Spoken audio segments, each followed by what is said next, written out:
Friends, మీకు ఈ video నచ్చితే లైక్ చేయండి, సబ్స్క్రైబ్ చేయండి. జోష్న గౌతమ్ల ఎంగేజ్మెంట్ జరిపిస్తూ ఉంటారు. ఇంతలో అక్కడున్న గౌతమ్ జోష్న చేతికి రింగ్ తొడుగుతూ ఉంటాడు. ఇంతలో అక్కడికి దీప వచ్చి ఒక్కసారిగా షాక్ అయిపోయి ఆపరా అని చెప్పేసి అంటూ ఉంటుంది. ఆ మాటలు వినగానే అక్కడున్న అందరూ ఒక్కసారిగా షాక్ అయిపోయి దీప వైపు కళ్ళు చూస్తూ ఉండిపోతారు. ఇంతలో దీప గౌతమ్ దగ్గరికి వెళ్ళి, నువ్వేంట్రా ఇక్కడ ఉన్నావు, నువ్వు ఆ జోష్నని పెళ్లి చేసుకోబోతుంది అని చెప్పేసి అడుగుతూ ఉంటుంది.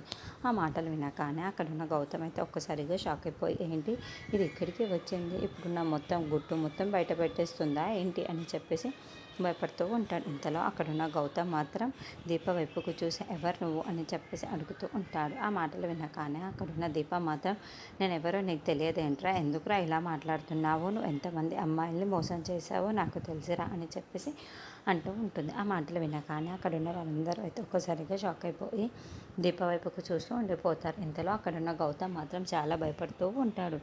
ఇంతలో అక్కడికి కార్తిక్ వస్తూ ఉంటాడు. అది చూడగానే అక్కడున్న దీప అయితే, చూసారా వీడెవడో తెలుసా మీకు, ఇంతకుముందు చెప్పాను కదా ఒక అమ్మాయిని పెళ్లి చేసుకోకుండా మోసం చేసి గర్భవతిని చేసి ఆ అమ్మాయిని పెళ్లి చేసుకోకుండా తనని బయటికి కిండేశాడు. అలాగే ఇద్దరిని చూశాను, ఇంకా ఎంతమందిని చేసుకున్నాడో ఏంటో. ఇప్పుడు జోష్నని కూడా పెళ్లి చేసుకోబోతున్నాడు.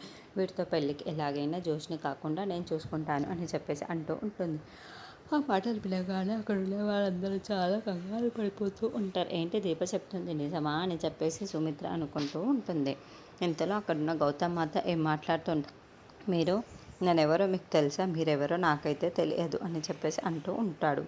ఆ మాటలు వినగానే అక్కడున్న దీప మాత్రం చాలా కోపంగా, ఏంట్రా ఎవరో నీకు తెలియదా, నువ్వెవరో నాకు తెలియదా, నీకు గుర్తులేదేంట్రా అని చెప్పేసి ఎందుకు ఇన్ని అబద్ధాలు ఆడుతున్నావు అని చెప్పేసి అక్కడున్న గౌతమ్ని కొడుతూ ఉంటుంది.